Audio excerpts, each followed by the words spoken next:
insane buff strippers, a Florida road trip, male bonding, sexy dance routines, and rolling on Molly. Time to review Magic Mike XXL.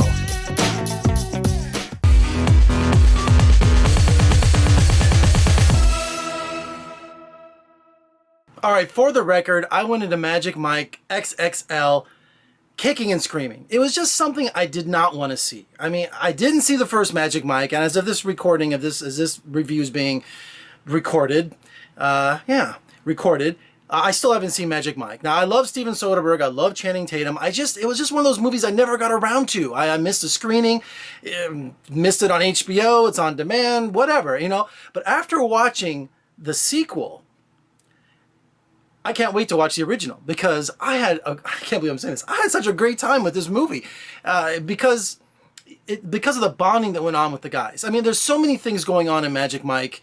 I'm just going to call it Magic Mike 2. I'm not going to keep saying XXL. So Magic Mike 2, there's so much going on because these guys are on a road trip. They're trying to have this last hurrah. They're going to the stripper convention, and it's just a great journey on the way there. They run into all kinds of situations. They bond. Like there's something for guys in this movie. Granted, when I saw the movie, there was 80% women in this audience. Then the roof was coming off, and rightly so, because the movie is very sexy. It's very well choreographed, and that's what's another unique thing about it, is that when you have the strippers, they call them male entertainers. Excuse me. When they do the routines, they're very well thought out, and Steven Soderbergh, I guess, was the director of photography for the movie. So they're like art pieces, and they're staged that way. They're just not standing up there in a G-string, you know, shaking their moneymaker and getting dollar bill stuff in their underwear. They actually have these elaborate sequences planned out, and they're just really well done. And Channing Tatum, man, this guy can dance. You remember he was in Step It Off or whatever. He stepped on something earlier, those step movies. This guy can dance, and I think someone said he was a male entertainer at one time. Well, I can totally understand that. But what I loved about this movie, in addition to all of that, is that there was something for the ladies and there was something for the guys too. And overall, I love being surprised like that because, I mean, I laughed through this entire movie. It was just one great ride. An aspect I loved of Magic Mike 2 is that it's almost shot like a documentary style because the dialogue overlaps.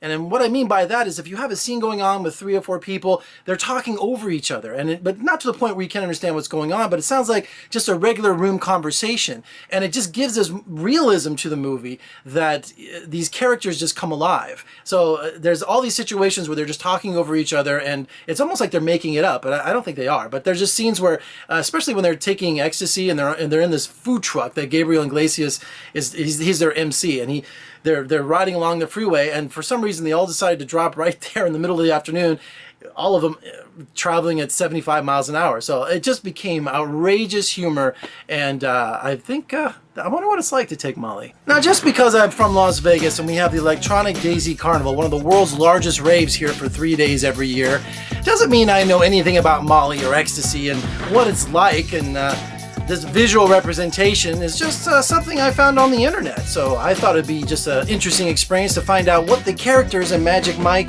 XXL were going through. So this is probably the closest thing that I could imagine what it's like. I wonder what it could be like.